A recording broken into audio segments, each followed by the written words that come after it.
And we are live. Welcome, everyone. This is Abraham L. Jaguar. I will do a sound check in a few moments. First of all, this channel is proudly partnered with the What the Funk shop. Please check out their And store we are for all live. sorts of products. Welcome, everyone. This Oh, is Abraham L. let Jaguar. me. I will do a sound check in a few Uh, moments. there we go. Something related to the sound. Okay. Please check out their store for all sorts of products. They have dice, miniatures, game master screens, home decors, and many other things. You will find the link in the description and in the pinned comment. And make sure that you use my code for a special discount. Okay, a moment, please, while I make the sound check. It sounds really good. Pretty loud and clear. Yes. Let's wait for a few more people before we get started. I'm just getting used to the AI program that is included with mi release. Well, hi, Drolkag, welcome. It comes with the HP Victus, like an AI program that allows you to balance sound levels and the camera. I think it's done pretty good when it comes to the lighting, the camera, but with the sound, I have just recently gotten the hang of it, more or less. Mm, So yes, in this video, I plan to talk about some things that I have noticed since the 80s, because that's when I started to play video games. The 80s all the way to today, 2025. So many years. What a journey! What a journey it has been. When did you first started to play video games, Drelkag? When was your origin story?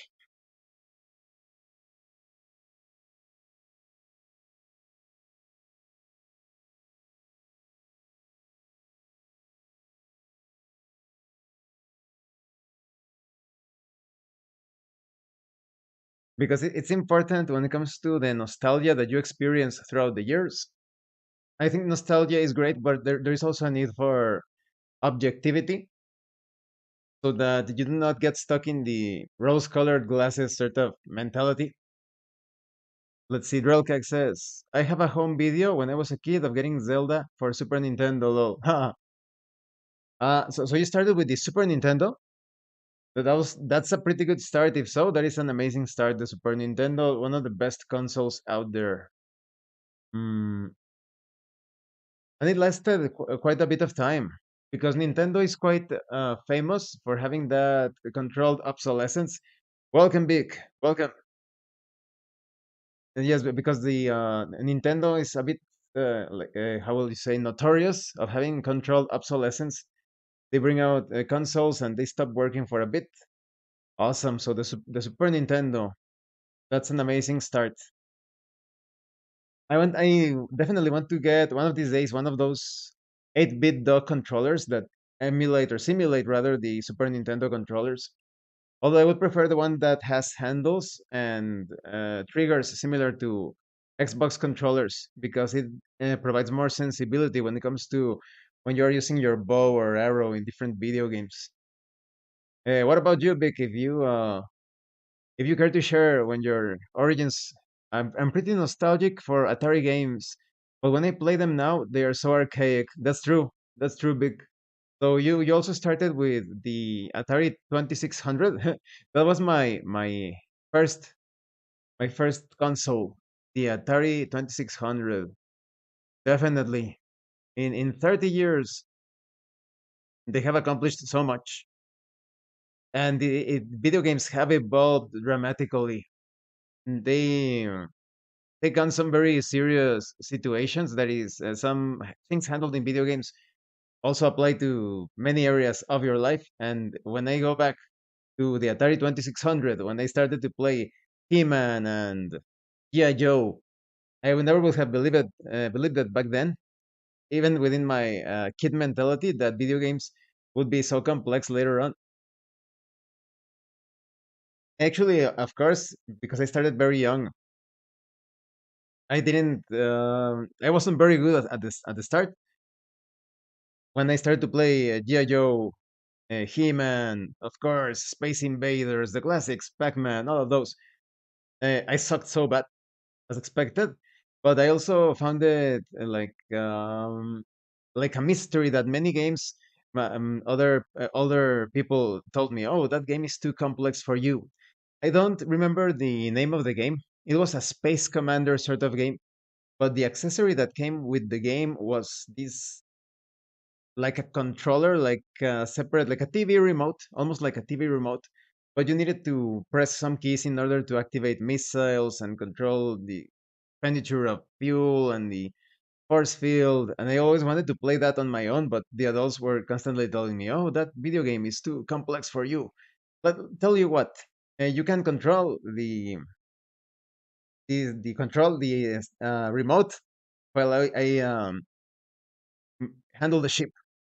So I will just sit there with this remote controller sort of thing.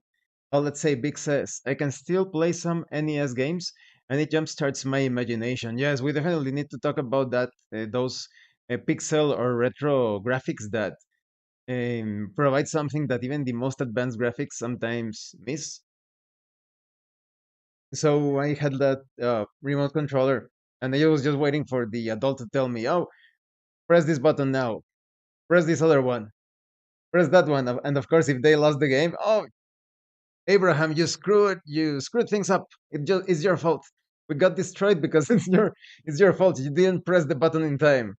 But in a few years, more or less, I was about, what would you say, like 6, 7, 6 years, 6, 7, around that age. A few years later, when I was like 12, I went back to that. I dusted off the Atari 2600 and started to play that game again. And it wasn't so difficult.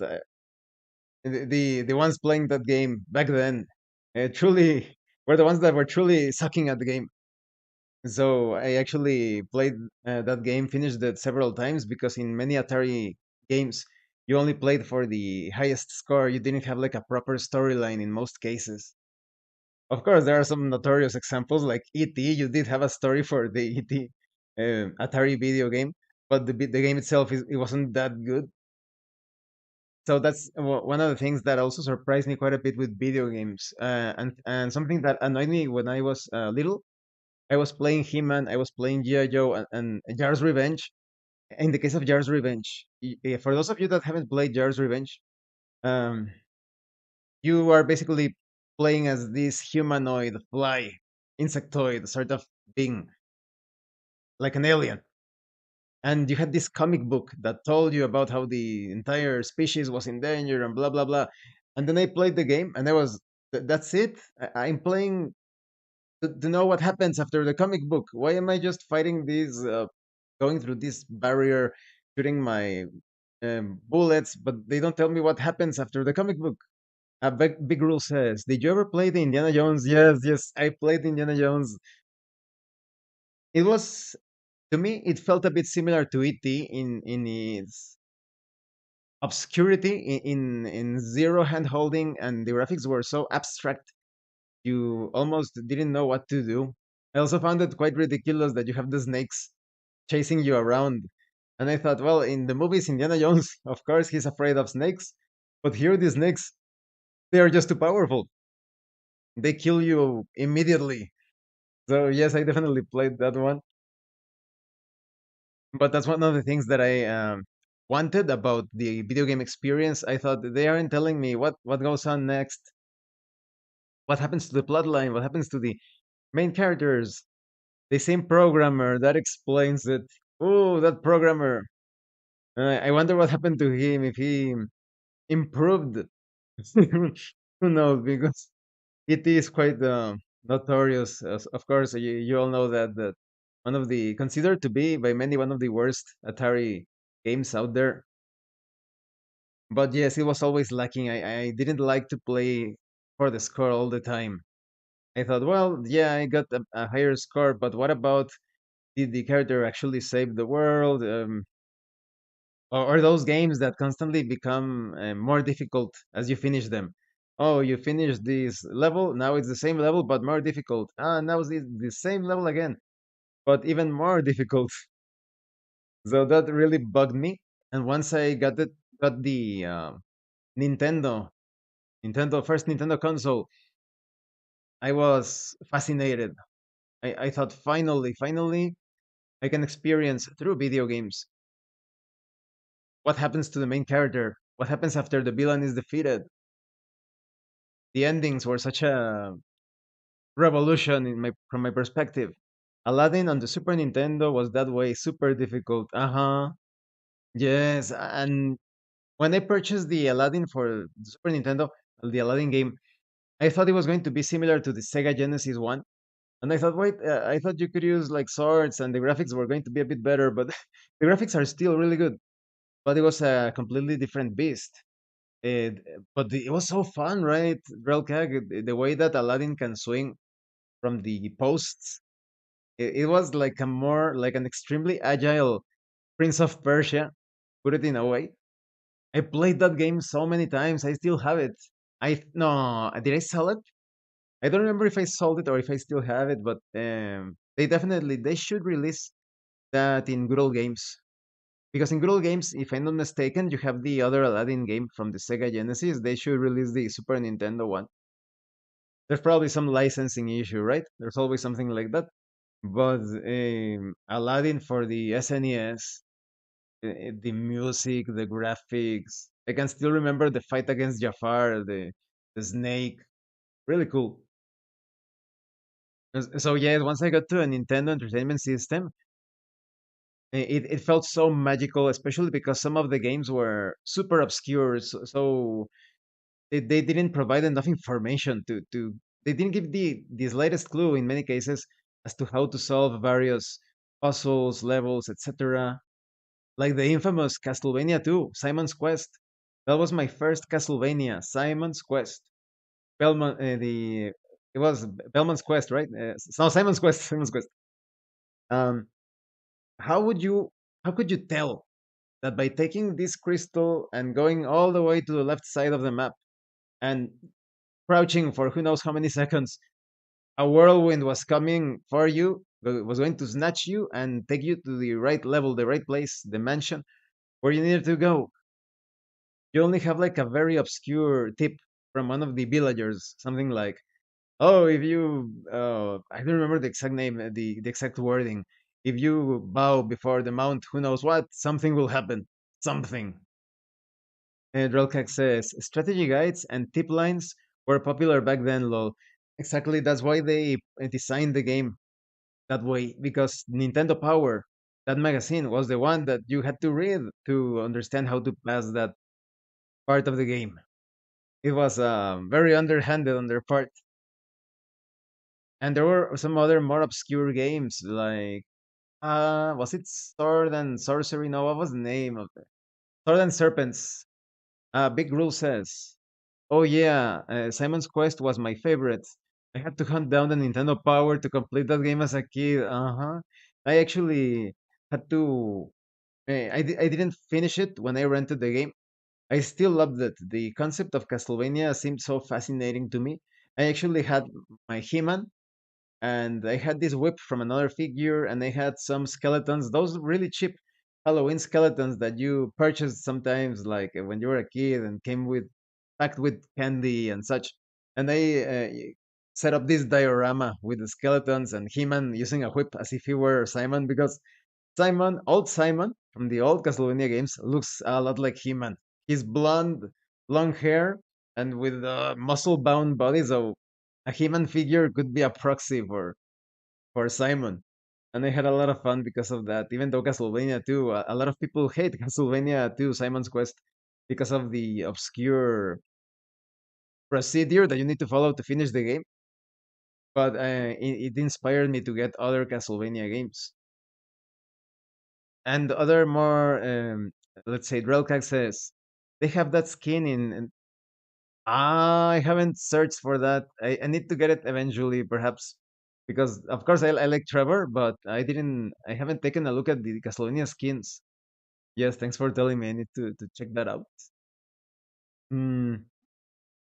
Big Rule says, I made a Dracula's castle and had some metal Dungeons and Dragons figures and would act out Belmont's adventures. Excellent. So Perhaps there were others like Cosmic that also set up those dioramas.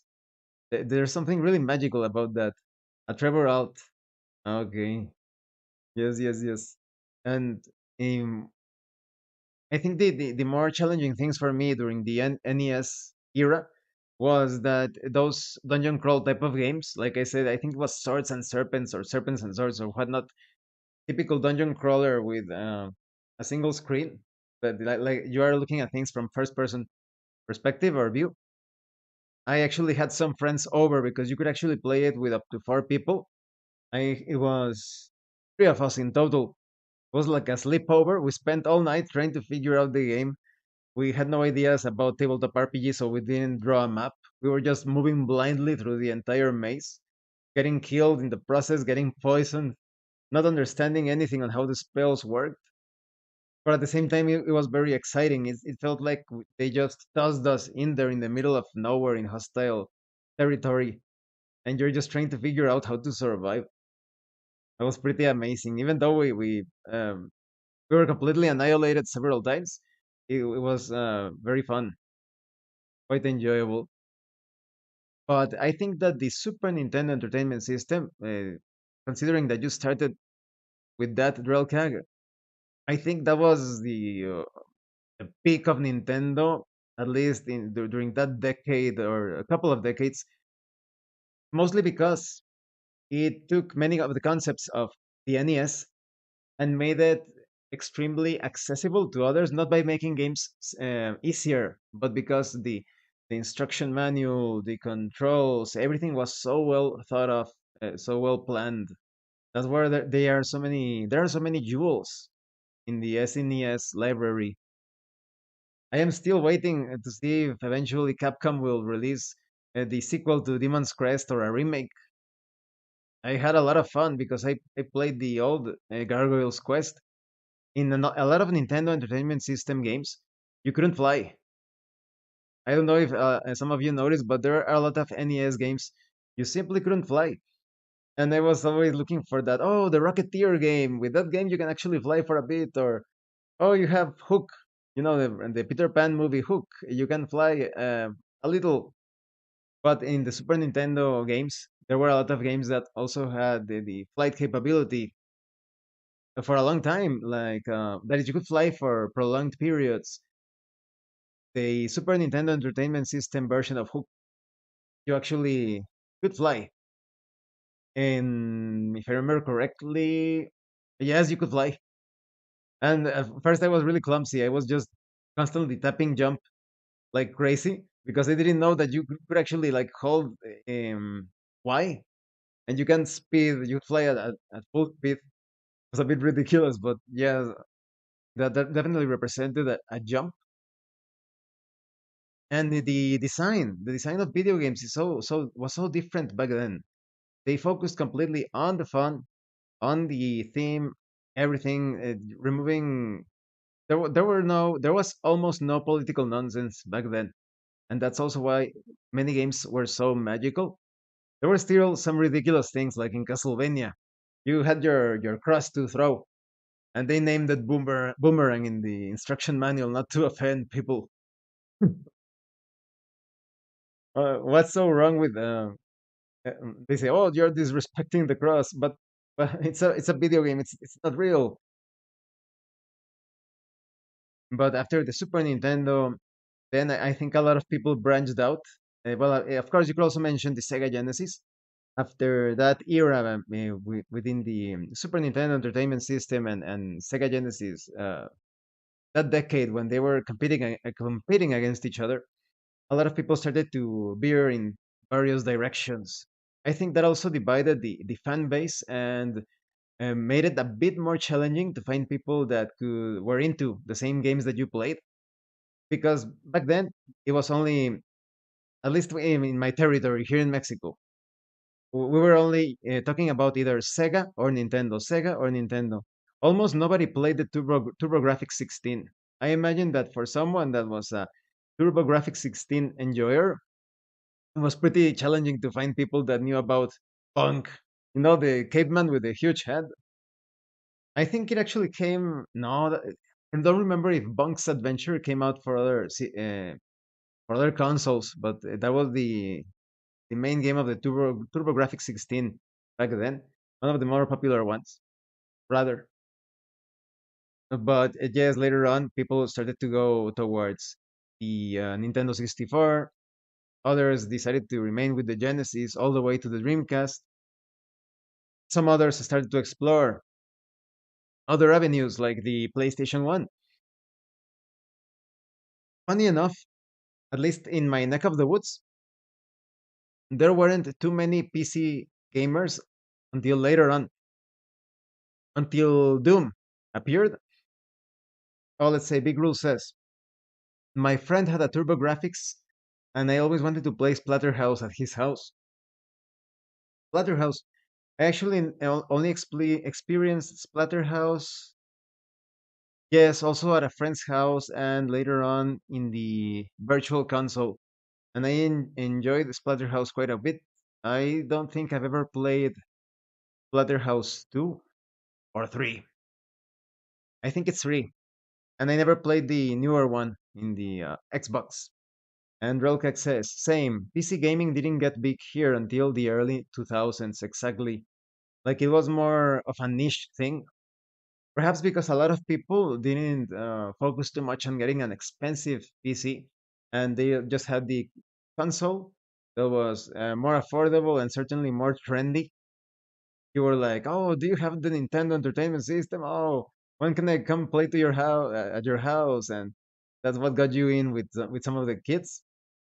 So if you wanted to be cool within the nerds, you used to purchase your console. And Relkek says it was way more complicated and expensive back then. Yes, I agree, definitely. And here in Mexico there was still quite a bit of stigma. In Mexico, let's say, big rules. I didn't get into PC games until the mid 90s. I would always play those Eye of the Beholder games and a lot of shareware. I still need to finish a single Eye of the Beholder video game. One of these days, you know what? I should stream it when I have the time, when I finish some of the games I am playing. Definitely should play Eye of the Beholder. I can still remember the atmosphere of Eye of the Beholder is incredible. That first music that starts to play when you get logged into the underground complex, it's so claustrophobic. The first time that I played it, I was like, yeah, we're going into the dungeon. Ding, dee-dee-dee-ding, dee-dee-dee-dee-dee-dee. Oh, the king has summoned us, and we are playing in the Forgotten Realms. Oh, that is amazing. You go in, you fall to the trap or ambush of the orcs or goblins. They destroy the entrance, and now you're locked there, down there, and so stressful. And you have very little to fight those enemies with in terms of resources at first. I always used rocks and knives that I found. And big rules. Dungeon Hack was a favorite as well. I don't think I've ever played Dungeon Hack. I'm going to look into it. So definitely, even though the Super Nintendo, like I said, made so many things accessible to many people, some of the dungeon crawlers were still quite obscure to me. And you had, in the case of Square Enix, they took greater risks. They were not afraid. They were so bold. That's what they are forgetting about. The Eye of the Big Rule says the Eye of the Beholder part on the SNES is pretty good. That's where I played it. hmm And Square Enix, well, it's a bit different from that style of RPG, of course, but Square Enix, I think back then took greater risks. It had these obscure titles, very niche titles like Secret of Evermore, where you had this dog, you remember, and you traveled across time and space. Brain Lord. Although a lot of people criticize Brain Lord, the music is so catchy. It's like that anime upbeat sort of music. And the storyline, I also liked it quite a bit. There were many revelations of the party of adventurers, and that is, oh, suddenly this party of this member of the party is actually the fairy queen. What? She was that queen all along, and uh, he also provided the illusion of playing with others. I was saying, I was about to say this. In Mexico, we still had a strong stigma when it comes to video games, especially on the religious side. A lot of people said that you're not going to believe this, but that's the state of the world sometimes. A lot of people said that video games were the machines of the devil. I'm not joking. There was this poor guy. Eventually, I think he started to develop horrible health issues. He became an addict, consumed substances. And his parents, when he purchased the Nintendo Entertainment System, he got it from money given to him by his aunt, I think. And his father found, yes, and I actually call it the Christian panic because it was not initiated by Satanists. I dislike Satanists quite a bit, but the ones that were pushing the satanic panic were the Christians. So I always refer to it as the Christian panic so that people don't associate it with Satanists, but with Christians rather. But like I said, this poor guy, he had his Nintendo Entertainment System. He only played it for one day. His father came to his house, said that it was the machine of the devil, took it and destroyed it in front of his eyes, smashed the NES in front of his eyes. I know perhaps that contributed to his addiction later on with substances. Big Rule says, did you also play those Fighting Fantasy and Lone Wolf game books? I only a Mexican book back then. I have played those, but later on, about in it started in the late 90s and the 2000s. But back then, the closest thing was a book based on La Llorona. You know, in Mexico we have that banshee sort of monster, La Llorona, and you had to choose how to proceed in that book. It had some pretty crazy choices because sometimes you were like, you stand before the old house. You can see the main entrance is open, but there is a path that leads just around the east side of the house. And if you chose something like, I take the east path, suddenly you find La Llorona, that banshee, that specter, controlling a spaceship. Oh, you have found that the La Llorona was actually an alien, and she is operating some sort of machine. Really crazy outcomes. And let's say Drelka says, the mom that drowned her kids. Exactly. But there's more to that. Yes, that's pretty. It was a pretty cool book. I wonder, Vic. I wonder if I have it still. I should look for it and show it to you guys. But I don't know. I have to look. I have this section of my house with piles of old books, like almost crumbling and dusty books, and I need to search it to see if I have it. But definitely in the case of La Llorona, the mom that drowned her kids, there is more to the lore than that. That's like the uh, superficial story, but there is a deeper meaning. Turns out that the Aztecs, what you know as Aztecs, that were the usurpers to the real Aztecs, the real ancient Mexicans. YouTube, this is science fiction. Don't take down this video. Um, the Aztecs overthrew Quetzalcoatl, who many people ignores that, that's all us Americans know. Yeah, because but that is definitely not so much the fault of the American people or the people in the U.S., but how they are told this by their governments, the media. They always give you like the bare glimpse. The You really have to do more research on your part because they always give you like the surface level stuff. How many times have I heard people telling me, "Oh, but I thought in Mexico everybody was brown skinned or black or our chief deity Quetzalcoatl," and you can verify this in the Mayan codexes. Our chief deity Quetzalcoatl was a blonde man with blue eyes. Blonde man with blue eyes. So back to that story, Quetzalcoatl was supposedly defeated by these the people that commit human sacrifices, the Aztecs that are usually shown in the mainstream. The mainstream, of course, that explains why those incredible pyramids. Those people did not build those pyramids. They took them. They stole them, and that's something that also a lot of people do not know. The Spanish conquista. It was because Mexico back then, and this is science fiction. YouTube. This is science fiction. Mexico back then, along with the US, they were part of the Tartarian Empire in science fiction.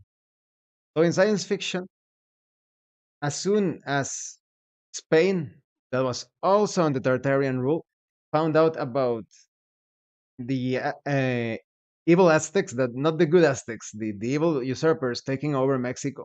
They sent that team of Hernan Cortés and his the other families in charge of rescuing, taking back Mexico.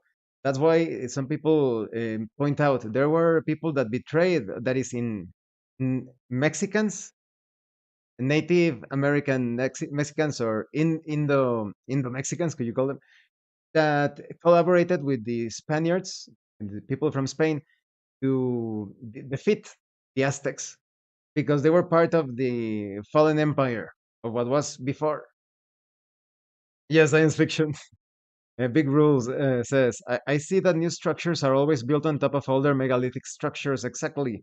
And they always come up with the fire narrative. They always say oh, that building was destroyed by a fire. And no, it's the same building that has lasted who knows how many centuries. We still cannot recreate that architecture. It is a mystery.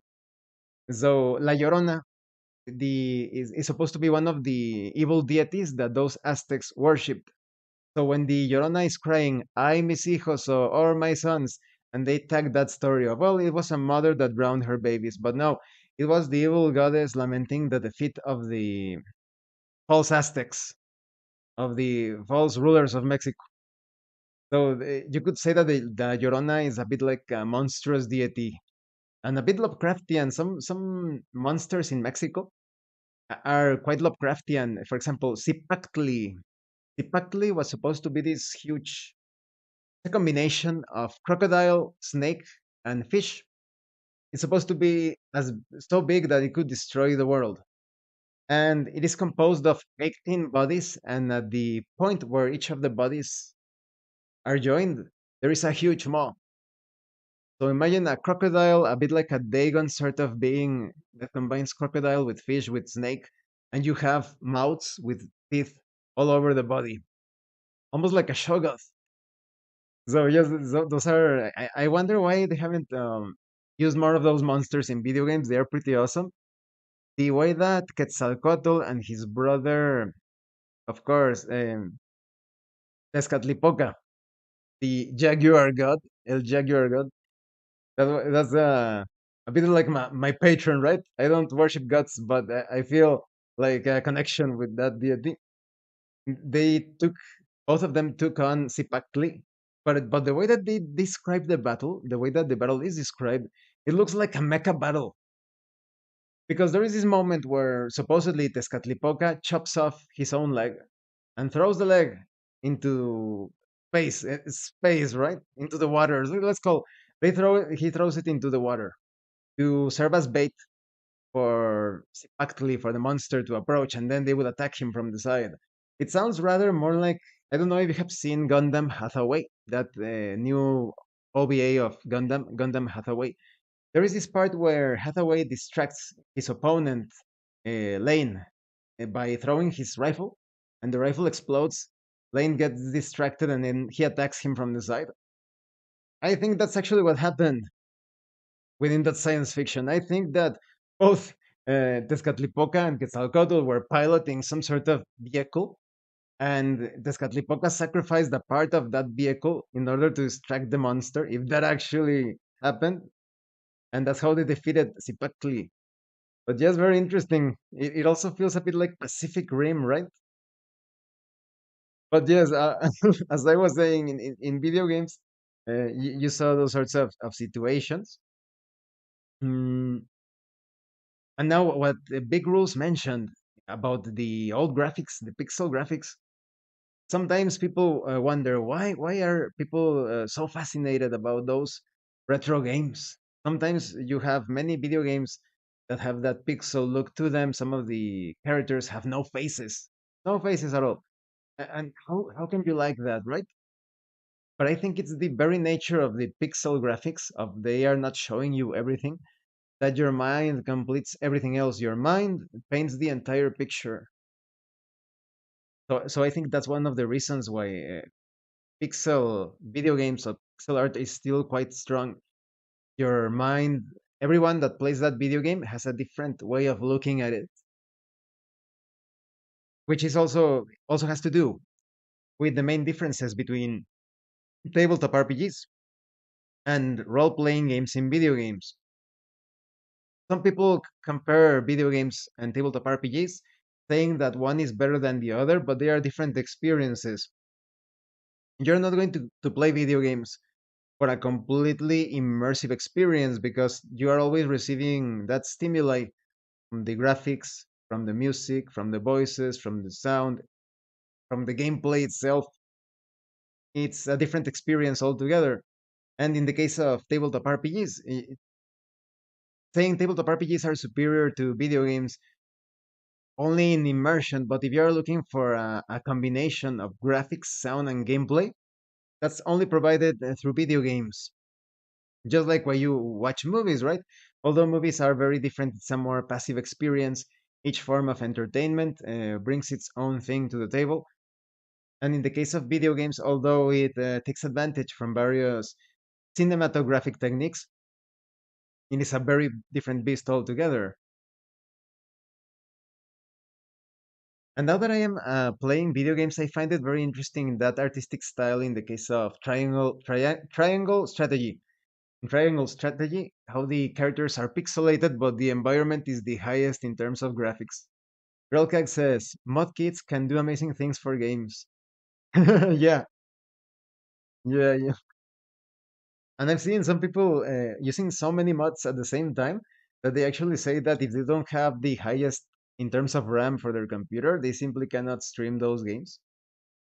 But that's another thing that was also quite surprising, right? That sometimes video games just once they are released, they almost become a property of the community.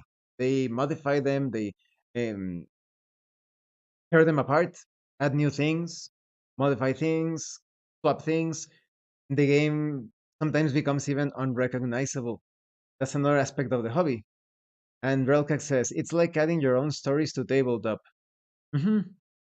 Yes, and I think that's also a key difference that people need to understand when it comes to that storytelling in tabletop RPGs is rather a story that is created after you finish the game. You can tell a story about what you have played, what you're actually experiencing, of course, the game world. And in video games, you are also experiencing the game world, but depending on how passive the game is, there could be some very obvious storytelling moments.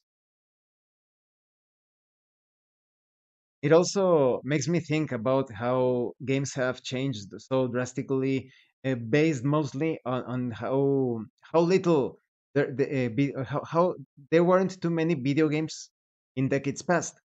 So you see those very difficult games such as Might and Magic, the first Might and Magic, and Alone in the Dark, the very first one, and you think, wow, they aren't even back then. They didn't give you so many tips or advice in various magazines and whatnot. Why did they make the game so difficult to understand, so obscure, so cryptic? But you only had like a few games back then. Unlike now, just take a look at your backlog. Take a look at your Steam backlog, your GOG or Grow Games backlog. So many games to play. You cannot even figure out which games you are going to play, and constantly more and more games are coming out. And you could say, well, perhaps a lot of those games suck, but a lot of those games are good. And so I am sometimes, how you say, I experience that anxiety that wow, all of these games that I have that I have yet to finish, and perhaps I need 12 or more hours to finish this game. And when the moment I finish that game, they are going to produce like 10 more or 20 more that are just as cool or better. And Relkak says, and always playing the same games over and over again. Lol, uh-huh. I have played some video games again and again. In fact, one of the games that I commented this to Vic a few videos ago, I want to play Vampire: The Masquerade Redemption, that I have finished like 4 or 5 times. And Relkak says, MMOs and stuff are like decade commitments. That's what got me out of MMOs. I first started to experiment with them in Final Fantasy XI, later on World of Warcraft, and much later on EverQuest. But I look at MMORPGs and I think it feels like a completely separate thing. Like you either dedicate yourself to an MMO or you dedicate yourself to enjoying various games. That's what got me out of MMOs. Well, partly, not all of it, but a great part of it was that I found myself spending so much time in Final Fantasy XI, so much time in World of Warcraft, and I thought this isn't giving me too much time for my other games that I want to play. In the case of World of Warcraft, if let's say Drellcack says, I played 11 for years, was a good time. It's incredibly magical. The music, the the world is so immense, so vast that even during the peak moments, and perhaps it was because there weren't too many people back then, but during the peak moments, you had this vast expanse and nobody was there except you and a few other parties, and you needed to assist each other, unless in peak moments like in farming areas or grinding where the people were constantly killing enemies for experience points. Then you had like yeah, several groups at the same time in a particular section. And Big Rose says that vampire game is probably my favorite. I think I played it 4 times through over the years. It's amazing. I even like it more than Bloodlines. There's something about redemption that Bloodlines doesn't have. I think it's because you play throughout the centuries as a vampire. Well, there is a time skip, but you had that very dramatic to see how vampires in the past and the present are like. And let's say Drelgak says the world was the best. The lore building. Vanadil is one of the best worlds, in my opinion. They should have released a tabletop RPG version of Final Fantasy XI. I actually have my strategy guide for Final Fantasy XI, and sometimes every now and then I consider, oh, maybe one of these days I should start a campaign using one of those anime systems, perhaps Valor or OVA, one of those, and play in the world of Vanadil using that strategy guide as a sort of campaign source book. Mhm. And I find it very funny in those strategy guides because they really get into things as if it was a completely different lifestyle, such as, oh, if you're playing as a Galka, Galka are this and that and this, and they even gave you roleplay tips. To roleplay as a Galka, you must be strong and who knows what and confident. Yeah, almost like a completely different lifestyle. I think that's one of the things that affected MMORPGs later on, because nowadays there are so many MMORPGs, and the potential fan base is further divided because some people want to play Fantasy Star Online, some people want to play World of Warcraft, some others want to play, which one is one of the big ones right now? There are so many that I ignore, and so many failures as well. Like when they try to use the old world for Warhammer Fantasy, and that game didn't work out so well. So there are just so many people, and who knows how many free MMORPGs out there. You have Maple Story, you have Mabinogi. So the odds of you um, clicking with a group that plays regularly and finding people that are more or less on your same wavelength is considerably harder. Because back then, when you had like, Final Fantasy 11, in the case of some people, Ultima Online, I never played Mabinogi. I always got curious about it and other MMORPGs because back then there weren't too many MMORPGs, and you had so many people in the same game world, and it was very easy for you to more or less find a guild or a group that would suit your needs in terms of gameplay, but also in terms of getting along with others. In the case of Final Fantasy 11 and World of Warcraft, that's one of the reasons why I had to quit that those guilds and groups, the link shells, our schedules usually didn't match, and some of them were too into it. I remember one time I was playing Final Fantasy 11 with this guy, and he was very low level. His character was of a very low level during those few first days where he got in, where he first started to play. And I was like, well, let's level up tomorrow, okay? We can ask this other guy and this other girl, and we can start a group tomorrow. We can go over here and find a couple of other players, and we'll get some experience points in this place. And then it was the next day, and the guy had already leveled like 15 experience levels in a single night. How is that possible? And, it was, and I said, well, you're a bit too hardcore for me. But I told him, we were supposed to play tomorrow, but that is now. Why didn't you wait for us? And he was like, I'm sorry, I couldn't, dude. I couldn't stop playing.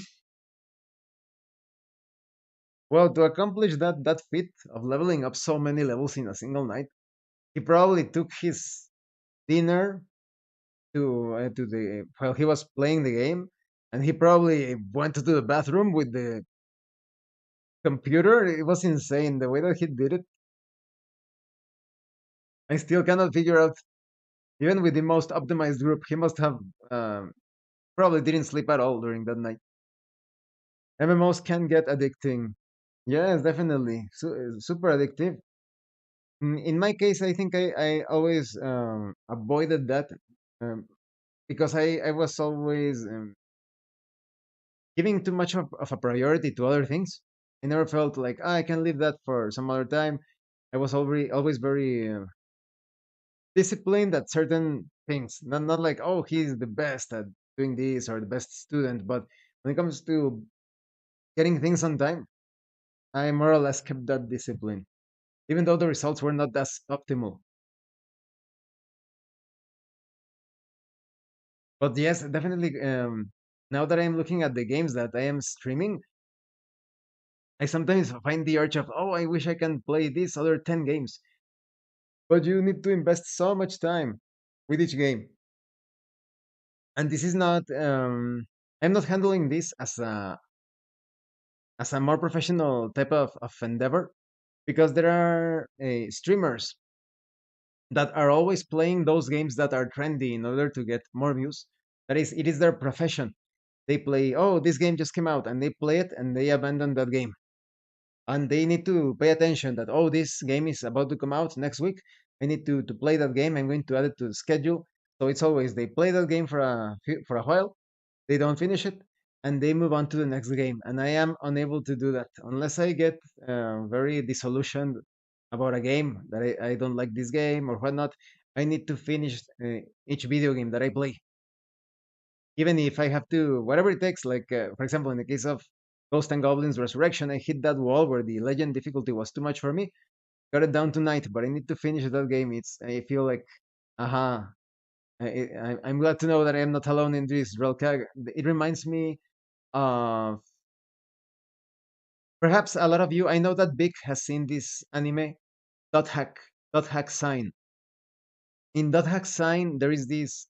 It's an MMO. For those of you that are familiar with Dot Hack Sign, it's an MMO sort of situation. There is some real thing, some almost supernatural thing going on in the world of Dot Hack, and so there is real danger in the game world. But there is this character by the name of Bear, and Bear said, "My favorite anime, exactly, Drolkag, exactly." Do you remember what Bear said when he mentioned when you don't finish a video game or when you get killed in a video game? That is like a he doesn't use that exact term, but it's a bit like a pocket dimension, right? Like a fictional reality.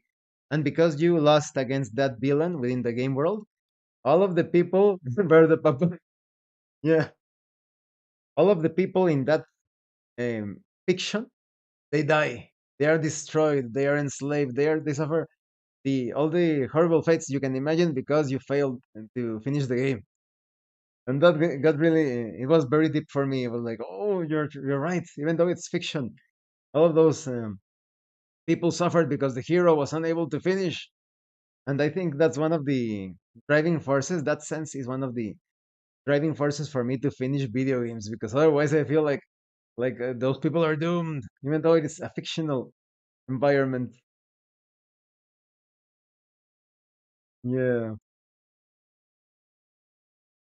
Oh, it's I had to do a stream right now. I'll have to wrap this up. Thank you, Drelkag, and thank you, Big Rules, for being here. And to everyone else who was lurking, thank you for watching this little nostalgia trip. Perhaps some other time I will make some other streams focusing on various aspects of video games to discuss things, just like we did today. It was a very enjoyable time. So once again, thank you, Big, thank you, Drelkag, and thanks to all. This has been your host, Abraham L. Jaguar. In about 20 minutes, I'm going to be streaming. I was about to play East Origin, but I think I'm going to leave that for tomorrow because the things can get a bit long. I'm going to be streaming Grand Blue Fantasy versus ranked matches with 2B. Once again, thank you, Drelka, and remember everyone, level up in game and level up in life. Thank you, Vic. I'm glad to have you both and the lurkers as well here. Thanks to everyone. You really support the channel with. I am just getting started with this sort of thing, and it is thanks to you that the videos are getting some traction. Once again, thank you and see you later.